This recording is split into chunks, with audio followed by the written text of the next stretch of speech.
Chapter 18 of Tarzan and the Jewels of Opar. Tarzan and the Jewels of Opar by Edgar Rice Burroughs. Chapter 18 The Fight for the Treasure.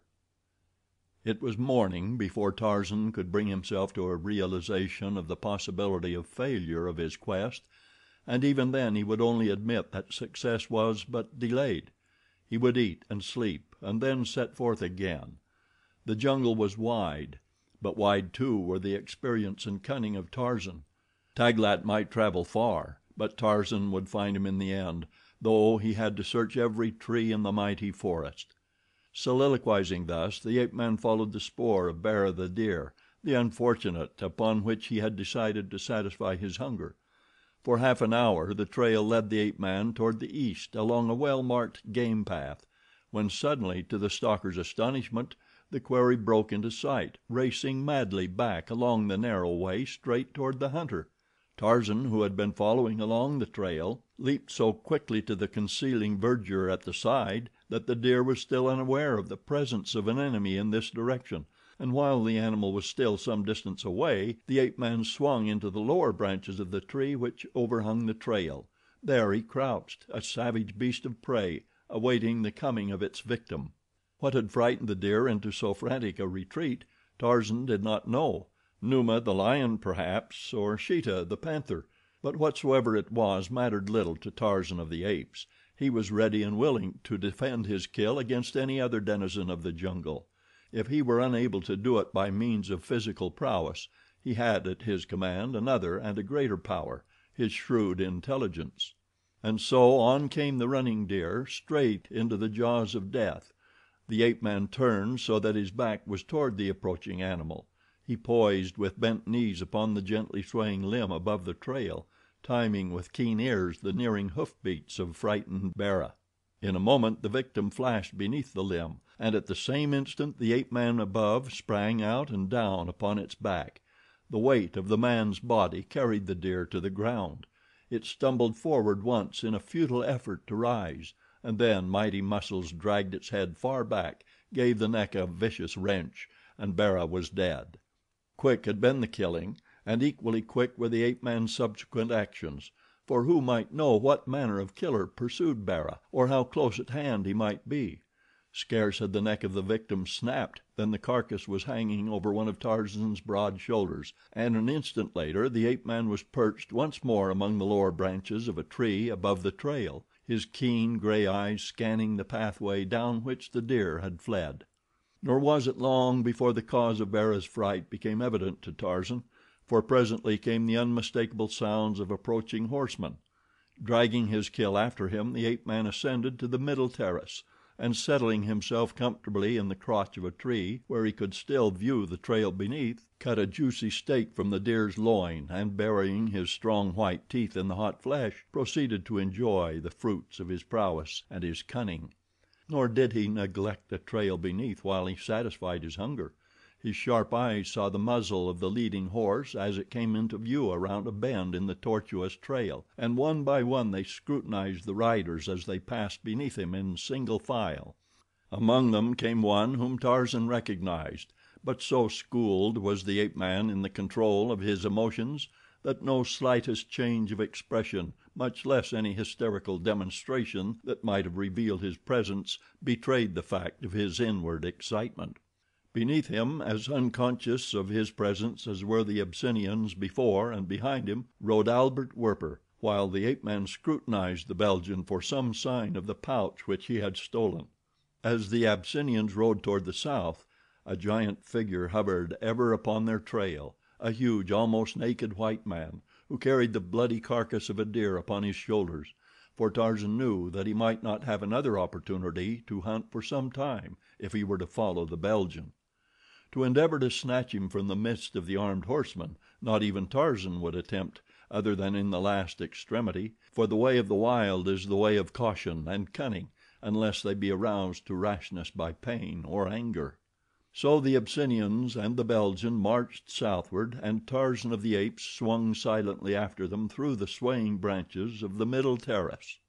A 2 days' march brought them to a level plain beyond which lay mountains, a plain which Tarzan remembered and which aroused within him vague half memories and strange longings. Out upon the plain the horsemen rode, and at a safe distance behind them crept the ape man, taking advantage of such cover as the ground afforded. Beside a charred pile of timbers the Abyssinians halted, and Tarzan, sneaking close and concealing himself in nearby shrubbery, watched them in wonderment. He saw them digging up the earth, and he wondered if they had hidden meat there in the past and now had come for it. Then he recalled how he had buried his pretty pebbles, and the suggestion that had caused him to do it. They were digging for the things the blacks had buried here. Presently he saw them uncover a dirty yellow object, and he witnessed the joy of Werper and of Abdul Mourak as the grimy object was exposed to view. One by one they unearthed many similar pieces, all of the same uniform dirty yellow, until a pile of them lay upon the ground, a pile which Abdul Mourak fondled and petted in an ecstasy of greed. Something stirred in the ape man's mind as he looked long upon the golden ingots. Where had he seen such before? What were they? Why did these Tarmangani covet them so greatly? To whom did they belong? He recalled the black men who had buried them. The things must be theirs. Werper was stealing them as he had stolen Tarzan's pouch of pebbles. The ape man's eyes blazed in anger. He would like to find the black men and lead them against these thieves. He wondered where their village might be. As all these things ran through the active mind, a party of men moved out of the forest at the edge of the plain and advanced toward the ruins of the burned bungalow. Abdul Mourak, always watchful, was the first to see them, but already they were halfway across the open. He called to his men to mount and hold themselves in readiness, for in the heart of Africa who may know whether a strange host be friend or foe?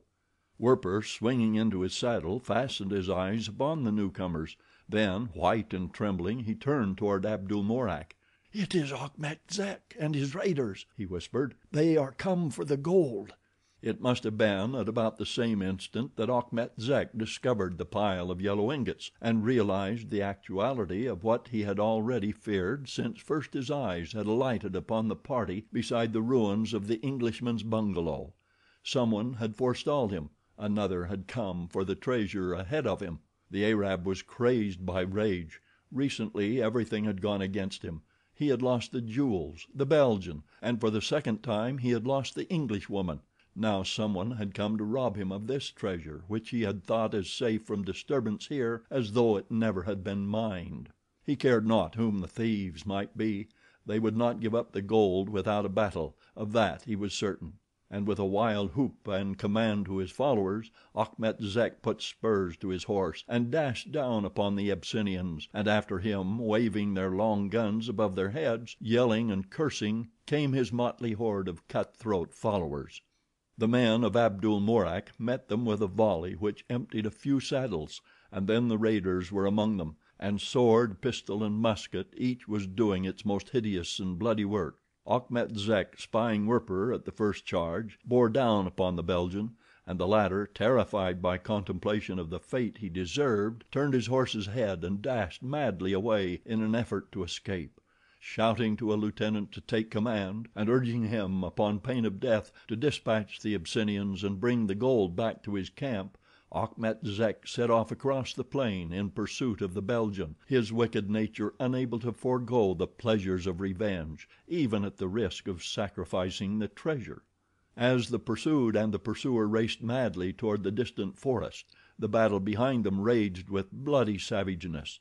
No quarter was asked or given by either the ferocious Abyssinians or the murderous cutthroats of Achmet Zek.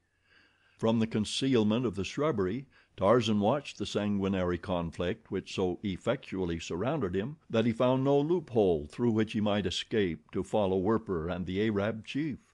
The Abyssinians were formed in a circle which included Tarzan's position, and around and into them galloped the yelling raiders, now darting away, now charging in to deliver thrusts and cuts with their curved swords. Numerically the men of Achmet Zek were superior, and slowly but surely the soldiers of Menelek were being exterminated. To Tarzan the result was immaterial. He watched with but a single purpose to escape the ring of blood mad fighters and be